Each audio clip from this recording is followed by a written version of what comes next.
எனக்கு அன்பான தேவ ஜனமே, இந்த அதிகாலையில் மீண்டும் உங்களோடு கூட சேர்ந்து தேவனுடைய வார்த்தைகளை சிந்திக்க கர்த்தர் உதவி செய்ததற்காக கர்த்தருக்கு நன்றி செலுத்துகிறேன். இந்த உலகத்தில் அநேக சத்தங்கள் கேட்டுக்கொண்டிருக்கிறது. மனுஷ சத்தங்கள் மாத்திரமல்ல, சத்துருவின் சத்தங்கள், இப்படி அநேக சத்தங்கள் கேட்டுகிறனாலே அநேக வாழ்க்கையில் தேவ சத்தம் கேட்பது கடுமையாக இருக்கிறது. இந்த காலை வேளையிலே தேவ சத்தம் கேட்கிற அனுபவம் உனக்கு உண்டாக வேண்டும் என்று கர்த்தர் விரும்புகிறார். அநேக மக்களோடு கூட கர்த்தர் பேசிக் கொண்டிருப்பதை நாம் பார்த்து கொண்டிருக்கிறோம். அருமையான இப்படி ஆதியாகமத்தின் புத்தகம் 3ஆம் அதிகாரம் 8ஆம் வசனத்தை வாசிக்கும் பொழுது, பகலில் குளிர்ச்சியான வேளையிலே தோட்டத்தில் உலாவுகிற தேவனாய் கர்த்தருடைய சத்தத்தை அவர்கள் கேட்டார்கள். அப்பொழுது ஆதாமும் அவன் மனைவியும் தேவனாய் கர்த்தருடைய சன்னதிக்கு விலகி தோட்டத்தின் விருட்சங்களுக்குள்ளே ஒளிந்து கொண்டார்கள். எனக்கு அன்பான தெய்வ பிள்ளையை, தேவன் மனிதனை உருவாக்கும் பொழுது அவனோடு பேசிக் கொண்டிருந்தார். அவனோடு கூட குளிர்ச்சியான வேளையிலே அவனிடத்தில் வந்து அவர்கள் சத்தத்தை கேட்டு அவர்களோடு கூட அன்பாக வாழ்ந்தார். ஆனால் மனிதன் பாவம் செய்த உடனே தேவ சத்தம் நிறுத்தப்பட்டது.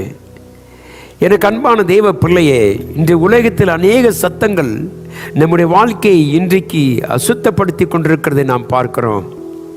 அதன் மூலமாக அநேக தேவ சத்தம் கேட்காதபடியினாலே அவர்கள் வாழ்க்கையில வீழ்ச்சியும் தோல்வியும் அடைந்திருக்கிறார்கள்.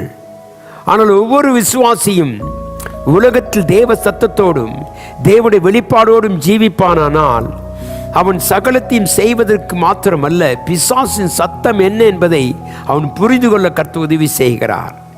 எனக்கு அன்பான தேவ ஜனமே, ஆதாமும் ஏவாளும் தேவ சத்தம் கேட்டுக்கொண்டிருந்தவர்கள். ஆதியிலே தேவனோடு கூட பேசினார், அவளோடு கூட நன்மையாய் வாழ்ந்து வந்தார். தோட்டத்தை சுற்றிலும் கர்த்தர் அவளோடு கூட உலாவி வந்ததை குறித்து வாசிக்கிறோம். எனக்கு அன்பான தேவ பிள்ளையே, இன்றைக்கு நாம் தேவ சத்தத்தை கேட்பது நிறுத்ததின்படினாலே தான் நம்முடைய ஜீவியத்தில் அநேக தோல்விகளை அடைகிறோம். தேவனுடைய பிள்ளை, தோட்டம் என்பது சபைக்கு அடையாளமாக இருக்கிறது. ஆகவே தேவனாய் கர்த்தர் நம்மோடு கூட பேசிக் கொண்டிருக்கிறார். உபாகமத்தின் புத்தகம் 28ஆம் அதிகாரம் 1ஆவது வசனத்தை வாசித்தோமானால், நீங்கள் தேவ சத்தத்துக்கு உண்மையாய் செவி கொடுத்தால் உங்களை சகல ஜாதிகளை உங்களை மேன்மையாய் வைப்பேன் என்று சொன்னார்.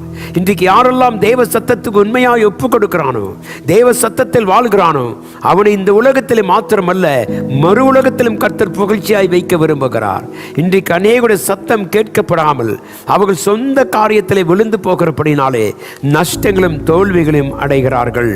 எனக்கு அன்பான தேவ பிள்ளையே, தேவனாய் கர்த்தர் தோட்டத்திலே பேசிக் கொண்டிருப்பது போல இன்றைக்கு சபையிலே கர்த்தருடைய வார்த்தைகள் பேசப்பட்டு கொண்டிருக்கிறது.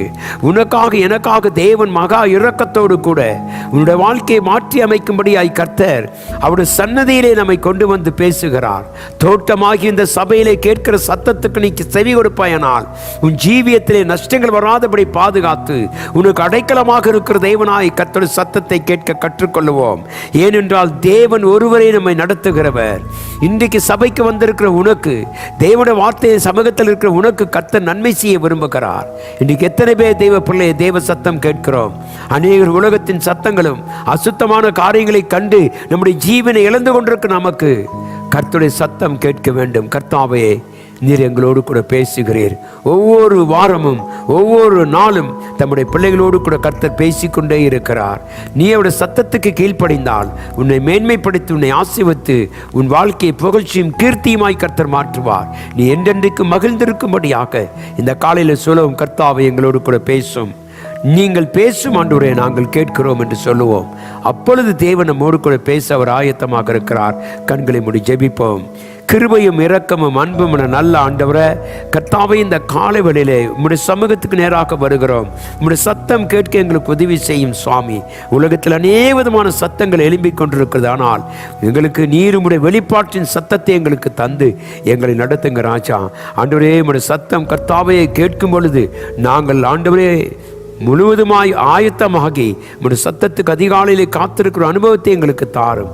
தொடர்ந்து ஆசீர்வதிங்க, புதிய கிருபையை தாரும். இந்த சத்தியத்தை கேட்கிற ஒவ்வொரு பிள்ளைகளுக்கும் தேவ சத்தம் கர்த்தாவே அப்பா பேசப்பட என் தேவனாய் கர்த்தர் கிருபையும் ஜெபிக்க ஆசீர்வதியும்.